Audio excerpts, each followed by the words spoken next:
நீயே விளையாடி இருக்க.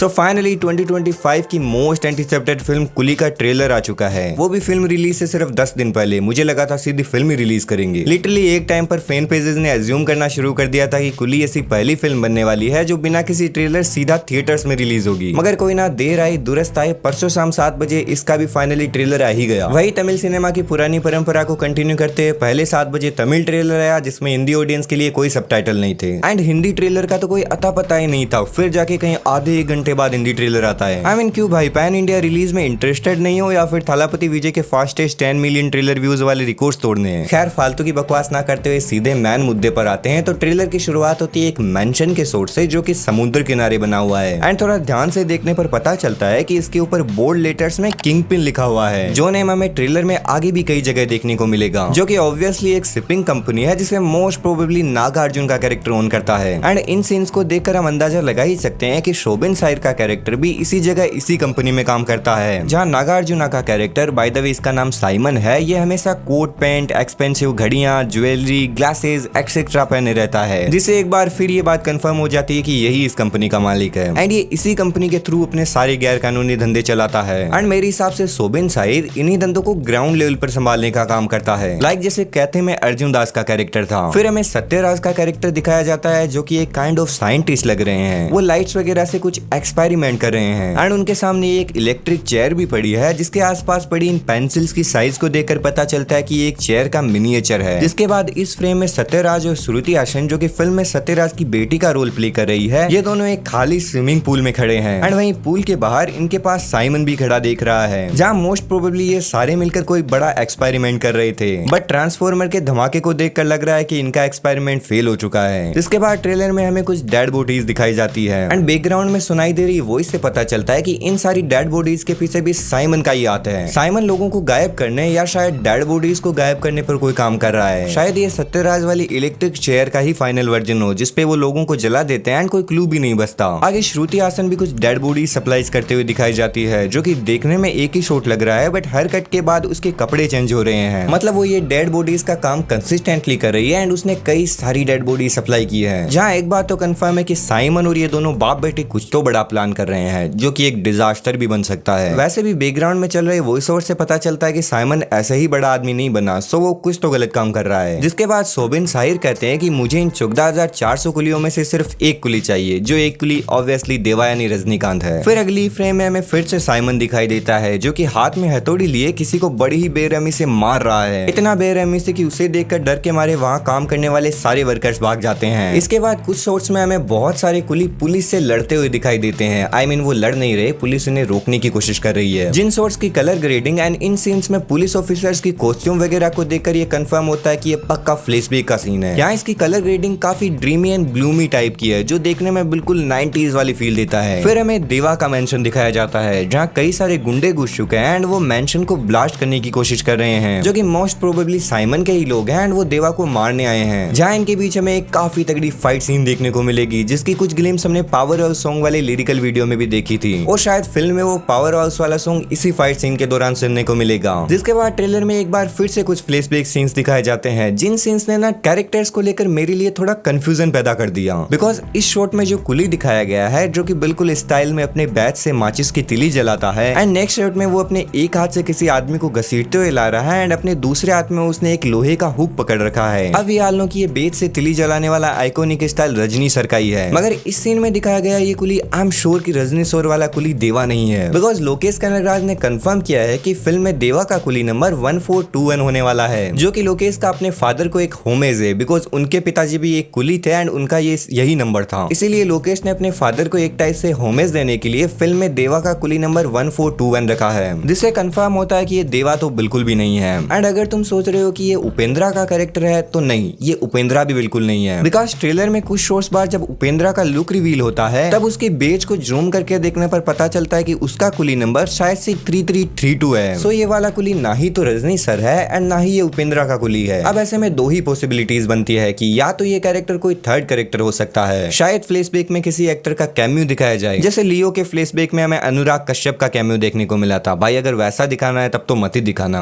अभी भी टाइम में डिलीट कर दूं। किसी थर्ड कैरेक्टर के अलावा दूसरी पॉसिबिलिटी ये है कि शायद ये साइमन हो सकता है। कुछ ट्रेलर के आगे कुछ पोर्शंस में हमें साइमन किसी पर बंदूक ताने हुए दिखाया जाता है, जिसमें उसकी आईज एंड एक्सप्रेशंस को देखकर ऐसा लग रहा है जैसे उसने जिस बंदे पर बंदूक तान रखी है उस बंदे को वो बहुत पहले से जानता है एंड उसे दोबारा मिलने की उम्मीद नहीं थी। इस सीन में साइमन के एक्सप्रेशंस लाइक अरे वो जिंदा है टाइप के हैं। आई होप कि तुम समझ रहे हो मैं यहाँ क्या कहना चाहता हूँ। सो मेरी थ्योरी के हिसाब से साइमन ने जिस बंदे पर बंदूक तान रखी है वो पक्का देवा का कैरेक्टर है, क्योंकि ऐसा हो सकता है लाइक देवा के पास्ट में साइमन भी एग्जिस्ट करता हो। लाइक पास्ट में देवा और साइमन दोनों ही कुली थे एंड वो एक दूसरे को अच्छी तरह से जानते भी हैं। भाई मेरे हिसाब से इनका पक्का कुछ ना कुछ तो कनेक्शन दिखाया जाएगा। इसके बाद ट्रेलर में हमें कुछ एक्शन शॉट्स दिखाए जाते हैं जो कि background music and overall vibe के साथ दिखने में काफी कूल लग रहे हैं। But as you know film को ए सर्टिफिकेट मिला है, तो ए सर्टिफिकेट को देखते हुए इतने ज्यादा ब्रूटल भी नहीं लगते। बट ऑब्वियसली बात है ट्रेलर में वो इतनी ज्यादा ब्रूटलिटी नहीं दिखा सकते बिकॉज यूट्यूब की भी अपनी सेंसरशिप होती है। लेकिन फिल्म में हमें ए सर्टिफिकेट का फुल मजा चाहिए। फिल्म में वॉयलेंस से तो बिल्कुल भी कॉम्प्रोमाइज नहीं चलेगा। आई होप कि फिल्म में हमें विक्रम एंड कैथी जैसा fully raw and grounded action देखने को मिलेगा। खैर इस सीन में दिखाया गया एक्शन तो ठीक है, बट यहाँ इंटरेस्टिंग बात यह है कि इस सीन के दौरान देवा श्रुति हासन एंड कुछ और लड़कियों को प्रोटेक्ट करने के लिए लड़ रहा है, जिस फाइट के कुछ ग्लिम्स हमें आगे भी ट्रेलर में कुछ जगह दिखाई जाते हैं। एंड आगे ट्रेलर में इस सीन के दौरान श्रुति हासन देवा से कहती है कि वो आपके लिए सिर्फ फ्रेंड थे लेकिन हमारे लिए पापा, जिसके रिप्लाई में देवा कहता है कि माना वो तुम्हारे पापा थे पर मेरा वो जिगरी दोस्त था। सो मोस्ट प्रोबेबली ये दोनों यहाँ सत्यराज के बारे में ही बात कर रहे हैं, जिन्हें श्रुति हासन एंड ये बाकी सारी लड़कियां अपने फादर के जैसे मानती थी। बिकॉज श्रुति हासन कहती है कि वो यानी सत्यराज हमारे लिए पापा थे। उसने यहाँ हमारे वर्ड यूज किया, मींस वो यहाँ सारी लड़कियों की बात कर रही है। एंड ट्रेलर में हमें आगे कुछ शॉट्स में सत्यराज के कैरेक्टर को इन लड़कियों के साथ भी हंसते खेलते हुए दिखाया जाता है, जिससे एक बात कंफर्म होती है कि सत्यराज का कैरेक्टर भी कोई विलन नहीं है एंड ना ही श्रुति हासन का कैरेक्टर कोई विलन है। ये दोनों ये सारे गलत काम सिर्फ साइमन के लिए करते हैं, जिसके पीछे या तो इनकी कोई मजबूरी हो सकती है या फिर अभी तक इन्हें पता नहीं होगा कि साइमन एक बुरा आदमी है। एंड जब इन्हें एहसास होगा कि साइमन एक बुरा आदमी है तब वो इससे पीछा छुड़वाने की कोशिश करेंगे, जिसके चलते पक्का साइमन सत्यराज को मार देगा एंड फिर वो श्रुति हासन और बाकी सारी लड़कियों को मारने की कोशिश करेगा। एंड इसी से बचने के लिए श्रुति हासन बाद में देवा से हेल्प मांगने जाएगी। देवा जो कि सत्यराज का बहुत ही अच्छा दोस्त है एंड इसी के चलते वो आगे जाके इन लड़कियों को भी प्रोटेक्ट करेगा। भाई श्रुति हासन का भी ठीक है, हर फिल्म में देवा प्रोटेक्ट करने आ जाता है। इसके बाद ट्रेलर में ये शॉट आता है जहाँ एक बड़ी सी डाइनिंग टेबल पड़ी है एंड इसके चारों ओर कई लोग बैठे हैं जो कि आई थिंक सारे बिजनेसमैन ही है, बिकॉज यहाँ उनकी सबकी गाड़ियां खड़ी है। शायद ये साइमन के बिजनेस पार्टनर्स हो सकते हैं। डाइनिंग टेबल के सामने भी कुछ लोग खड़े हुए हैं जिन्हें जूम करके देखने पर पता चलता है कि इन सब बंदों के हाथ पीछे की ओर बांधे हुए हैं। इसी जगह गाड़ियों के पास दो प्रीस्ट भी खड़े हैं जिनके पास में दो कॉफिन्स पड़े हैं जिनमें ऑब्वियसली डेड बॉडीज है कोज इनके ऊपर फूल चढ़ाए हुए हैं। अब ये डेड बॉडीज किसकी हो सकती है ये तो कुछ पता नहीं चलता। इसी जगह पर दो हेलीकॉप्टर उतर रहे हैं जिनमें से ऑब्वियसली दाहा यानी कि आमिर खान का कैरेक्टर उतरेगा। आई थिंक इन दोनों हेलीकॉप्टर्स में से एक हेलीकॉप्टर में सिर्फ आमिर खान के 4-5 डॉगीज उतरेंगे एंड दूसरे हेलीकॉप्टर में हमारे आमिर खान की एंट्री होगी।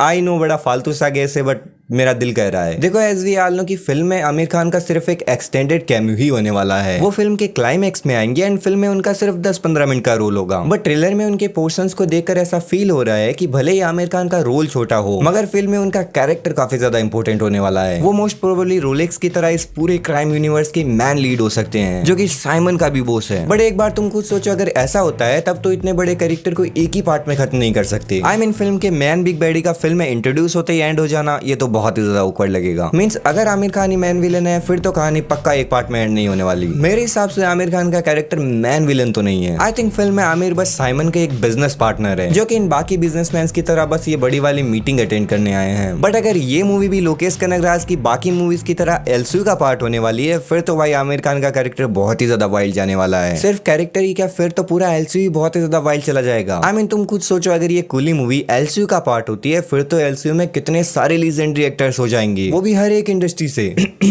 हम कुछ ज्यादा ही बड़े सपने नहीं देख रहे बिकॉज ट्रेलर में तो गन्स एंड गैंगस्टर्स के अलावा एलसीयू का कोई भी हिंट नहीं दिख रहा। बट रिमेंबर ऐसा ही लियो के टाइम हुआ था, उसके ट्रेलर में भी एलसीयू का कोई हिंट नहीं था, तो लियो की तरह ये भी एलसीयू की पार्ट हो सकती है। खैर हम ट्रेलर में आगे बढ़ते हैं। तो इसके बाद फ्रेम्स बीट सिंक होने लगती है जिसमें कई सारे एक्शन सीन्स है, एक दो क्लोजअप्स हैं एंड कुछ चिल्लाने वाले सीन्स हैं, जिसपे मुझे सबसे इंटरेस्टिंग ये नागार्जुन का चिल्लाने वाला शॉट लगा। इसमें साइमन कई सारी स्क्रीन के सामने खड़ा है एंड बहुत ही ज्यादा जोर से चिल्ला रहा है। ऐसा लगता है जैसे वो बहुत ही ज्यादा फ्रस्ट्रेटेड है। बट यहाँ गौर करने वाली बात यह है कि इस सीन में साइमन ने पर्पल पहन रखा है, जो कलर वी ऑल नो कि एक टाइप से जोकर को सिंबलाइज करता है। इट मींस यहाँ तक आते आते साइमन का भी बिल्कुल प्योर विलेन एरा स्टार्ट हो चुका है, बिल्कुल डार्क नाइट वाले जोकर की तरह। ट्रेलर की लास्ट में हमें देवा का एक शॉट दिखाया जाता है, जो कि एक बड़ी सी डाइनिंग टेबल के पास से गुजर रहा है। सो मोस्ट प्रोबेबली यहाँ भी कोई मीटिंग ही हुई होगी। अब मैंने ट्विटर पर बहुत से लोगों को कहते सुना कि ये दोनों डाइनिंग टेबल वाले शॉट्स एक ही हैं, एंड यही हमें आमिर खान एंड रजनी सर का फेस ऑफ देखने को मिलेगा। बट इन माय ओपिनियंस ये दोनों एक नहीं है, क्योंकि इस सीन में इस टेबल के चारों ओर मैदान ही मैदान है, बट इस सीन में टेबल के जस्ट साइड में समुंदर है। सो आई थिंक ये अलग अलग सीन्स हैं। एंड इसी सीन में हम देवा के पीछे उपेंद्रा के कैरेक्टर को भी नोटिस कर सकते हैं। सो मोस्ट प्रोबेबली उपेंद्रा का कैरेक्टर सिर्फ फ्लैशबैक सीन्स में नहीं बल्कि प्रेजेंट टाइमलाइन में भी देवा के साथ एग्जिस्ट करेगा। एंड इन सब के अलावा पता नहीं क्यों मगर मेरी गट फीलिंग कह रही है कि फिल्म में श्रुति हासन देवा की ही बेटी निकलेगी, जिसे लेकर मूवी में कुछ बिग रिवील किया जाएगा। I don't know why but मुझे ऐसा लगता है। खैर 3 मिनट लंबा ये ट्रेलर मूवी के बारे में ज्यादा कुछ तो नहीं बता के जाता, बट जितना भी ये बता के जाता है वो सब मैंने तुम्हारे आगे परोस दिया है। अब इसके अलावा तुम्हें कौन सी डिटेल्स मिली वो तुम मुझे कमेंट्स में बता सकते हो। बट भाई पता नहीं कि मुझे एक बात समझ में नहीं आ रही कि फिल्म के गानों में इतना ज्यादा हाइजनबर्ग का जिक्र क्यों हो रहा है। हाइजनबर्ग वही ब्रेकिंग बैड वाले बाल चाचा। आई मीन पहले कुकू कुकुली पावर हाउस में था, say my name you are goddamn right. फिर इसके I am the danger song में है, मॉबस्टार सॉन्ग में भी हाइजनबर्ग को मेंशन किया है। आई मीन फिल्म में कहीं हाइजनबर्ग का कैमियो तो नहीं होने वाला, या फिर उन्होंने ब्रेकिंग बैड का तमिल एडेप्टेशन बनाया है। मिस्टर लोकेश कनगराज,